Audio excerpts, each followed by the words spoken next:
Hey guys, I'm Mick, and I used to have a pretty bad speech impediment.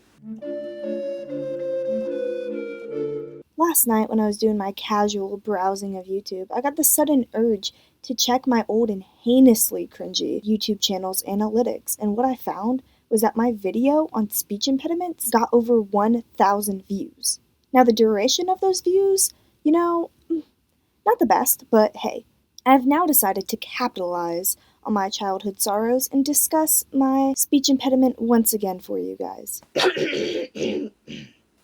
To set the scene, when I was a child, I was very, very, very shy. I didn't talk to anyone, which probably led to my speech impediment. I was also homeschooled until the 4th grade, which I'm sure didn't help. And when I finally went to the 4th grade, I entered in the middle of the year, and in the beginning of class, I got snatched and grabbed and dragged out of the room and pulled into a tiny closet in the hallway that they called the speech therapy room. Now, me, being the little child, little sweet innocent child that I was, had no idea that I had a speech impediment because my family didn't tell me, why would they do that? And so I went to this speech therapy class 3 times a week for I don't know how long. The therapy in elementary school I felt did nothing, and so I did not continue it in middle school, and wow, my speech got worse. I began filming videos in the 7th grade, and here are some clips of what I sounded like back then.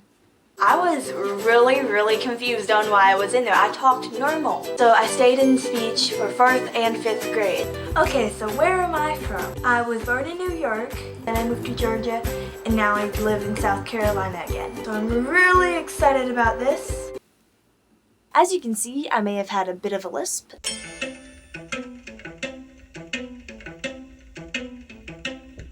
And I couldn't say my R's. Instead of saying orange, I would say orange. Instead of saying door, I would say door, der. Instead of saying normally, I would say normally. What was so difficult was that I couldn't hear that. To me, I sounded completely normal. And that's something that I don't think everybody knows, is how invisible your own impediment is to you. It makes it very hard to understand.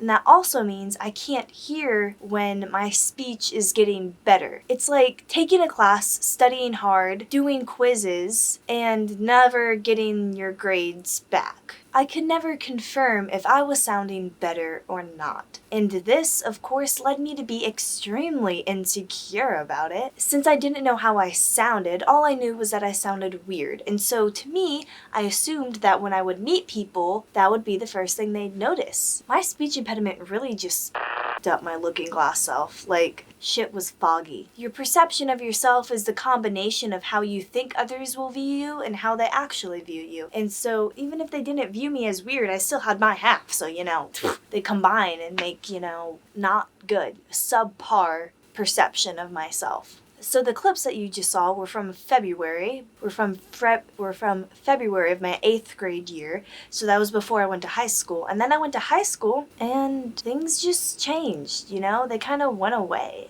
Maybe they went away. Again, I don't know what I sound like. I could still have a speech impediment and I can't hear it. Do I? I can catch it in some of my videos. And when I'm editing, I literally want to strangle myself. I want to take my Mac charger, wrap it around my neck, and just go for it, I hate it. It makes it so hard for me to edit my videos because I hate seeing myself and I hate hearing myself. That's the worst. I hate hearing myself, especially when I can detect little things that sound odd and I'm like, oh my god, do I still have this speech impediment? Is it still a part of my identity? I don't know. It's a little mini crisis I have and I get the pleasure to worry about. Do you guys have a speech impediment? Please tell me your story. I want to know what other people go through, So yeah, that was my little vent about having a speech impediment. That's what it's really like. At least for me. Dude, it's not cool. Like, shit doesn't work, it's not the best.